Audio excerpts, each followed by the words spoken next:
السلام عليكم ورحمة الله وبركاته. بسم الله والصلاة والسلام على رسول الله وعلى آله وصحبه ومن والاه. معكم سيد هاشم من قناة سيد هاشم، وصفات على قد الإيد. بناء على رغبة أحد المتابعين لقناتي، كان عايز الكشري الاسكندراني. إن شاء الله نعمله النهاردة بطريقة سهلة وبسيطة. والمكونات عبارة عن رز مصري. طبعا أنا بعمل الكمية دي تكفي 5 أفراد بالغين، إن شاء الله تقضيهم كويس. كيلو رز مصري، ونص كيلو عدس اصفر، وطماطم طبعا عشان نعمل بقى الصلصه ده حسب الرغبه طبعا. وهنعمل معاها بيض مسلوق برضو، عشان في ناس بتحب الكشري بالصلصه، وفي ناس بتحب معاه البيض. انا عن نفسي بحب الكشري معاه صلصه. وطبعا بصلتين وسط، وملح، ومكعبين مرق. وتعالوا دلوقتي نشوف هنعمل الصلصه بتاعه الكشري ازاي. دلوقتي كده هنحط معلقه زيت واحده على في حله متوسطه عشان نعمل الصلصه. بعد كده هنحط طماطم معصوره في الخلاط ومتصفيه كويس.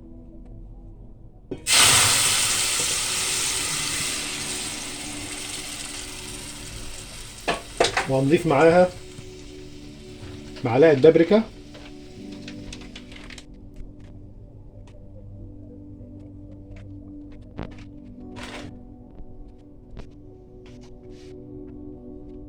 ورشه سكر صغيره عشان طبعا ما تعملش حموضه لو احنا بناكلها.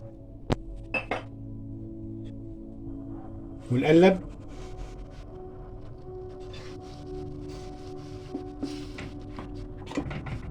ونسيبها لحد ما تقل خالص وتتقل، وبعد كده نشوف هنعمل فيها ايه من غير بصل ولا طماطم ولا اي حاجه. بعد ما تتقل ان شاء الله نشوف هنعمل فيها ايه. طبعا كده هنسيب الصلصه براحتها على النار، وهنبدا دلوقتي نعمل في الكشري. اول حاجه نحط الزيت كميه مناسبه شويه، وبعد كده نحط البصل، نقلب لحد ما يصفر شويه. طبعا بعد البصل لما يتحمر هننزل بالرز بتاعنا ونديله تقليبه، نقلب كويس فيه.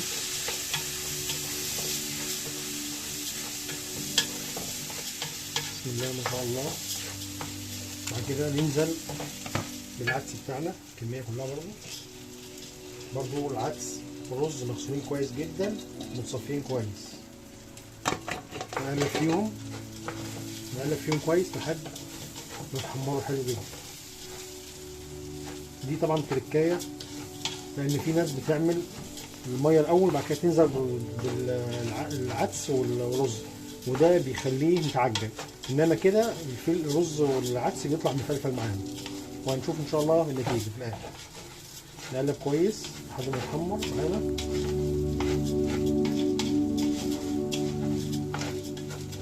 هننزل عليهم بمكعبين المرق،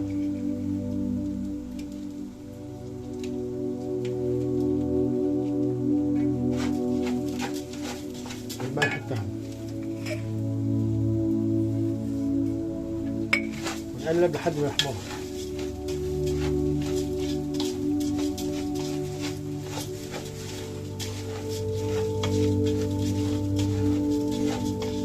اذكروا الله، صلوا على رسول الله.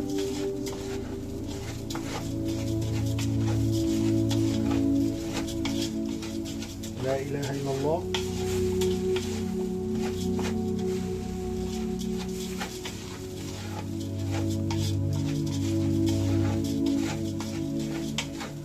كده بعد ما يتحمر معانا هننزل بالميه بتاعتنا عشان نسلقه.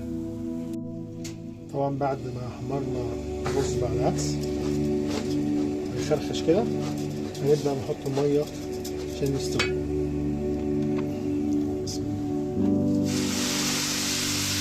طبعا لازم تبقى المية مغلية عشان تستوي بسرعة، عشان برضه ما يعجنش معانا. حوالي كده 1.5 لتر.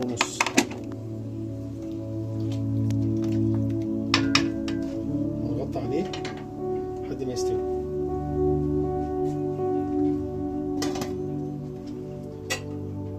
بعد كده هنشوف الصلصة بعد ما تقلت معانا كده، هنشيلها من النار.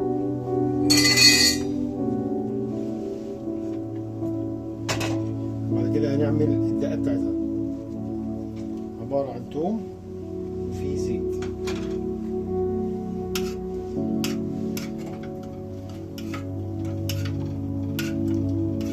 صلى على رسول الله. طبعا طول ما احنا شغالين صلى على رسول الله، نقول لا اله الا الله، نشكر ربنا سبحانه وتعالى منه الحاجة تطلع كويسة جدا وناخد منها ثواب كمان.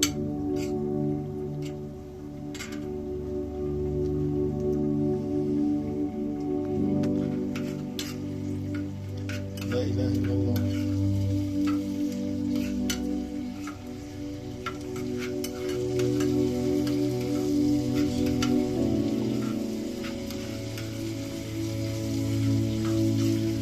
اللهم صل على سيدنا محمد وعلى آله وصحبه وسلم.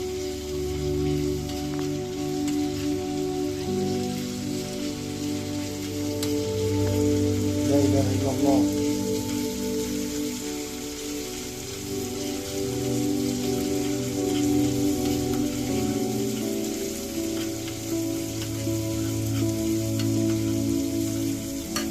صلى على رسول الله.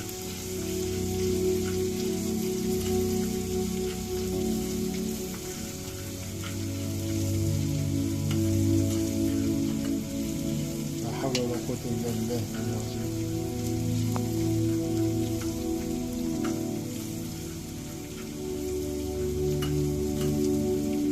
لا إله إلا أنت سبحانك إني كنت من الظالمين.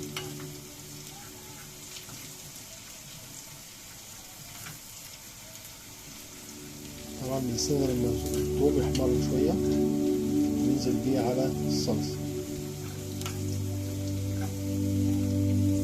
عايز اقول لكم الريحة حلوة جدا.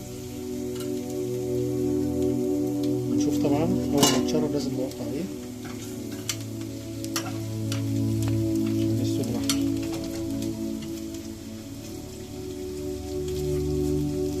بعد كده هننزل بالثوم على الصلصة. بسم الله الرحمن الرحيم.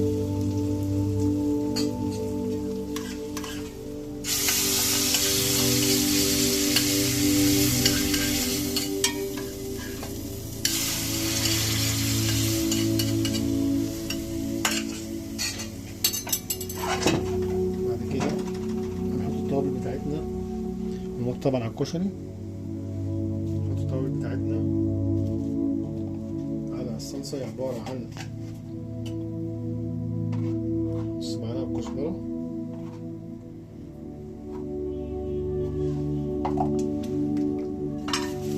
نص معلقة كمون،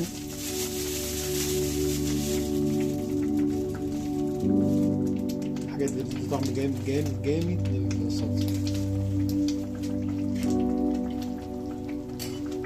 وبعد كده شوية من جوز الطيب.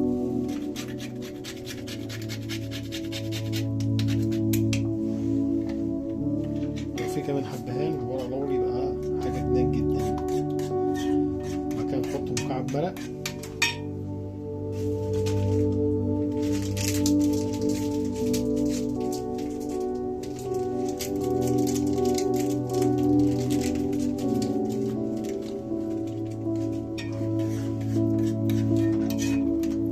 أول ما تغلي هننزلها من على النار. طبعا مننساش لو حد بيحب الشطة هنعمل شوية شطة كمان، بس طبعا بسيطة عشان الشطة تبقى حراقة جدا.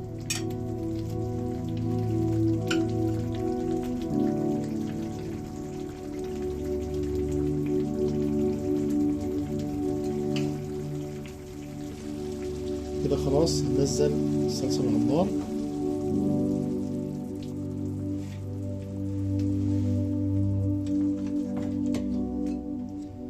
طبعا هنحط شوية زيت،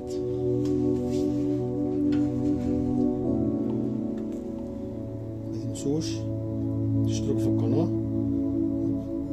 وتفعلوا الجرس، ولو عايزين أي حاجة أعملها لكم اذكروها في التعليقات، وأنا من عليا الاتنين هعمل لكم أي حاجة أنتوا عايزينها. طبعا أول ما الزيت يتفتح هنحط شوية صلصة من اللي احنا عاملينها بسيط كده بحبة بسيطة.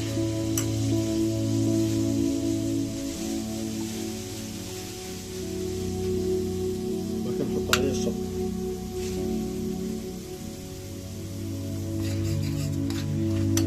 صلى الله عليه وسلم. احترس من الشطة.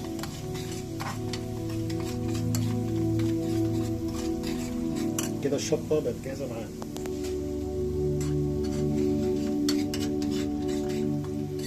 متنساش تشترك في القناة، تفعل زر الجرس، ولايك، واي حاجة انتوا عايزينها زي ما قلت التعليقات وانا اعملها. كده خلاص الشطة خلصت والصلصة خلصت. كده مستنيين الكشري بس. شوفوا حضراتكم احنا عاملينه مفلفل مفيهوش اي حاجة معجنة خالص. لو اتعمل المية الاول بعد كده هيبقى معجن خالص. دي التركاية اللي احنا بنعملها ما شاء الله لا قوة الا بالله. وريحة جنان جميلة جدا.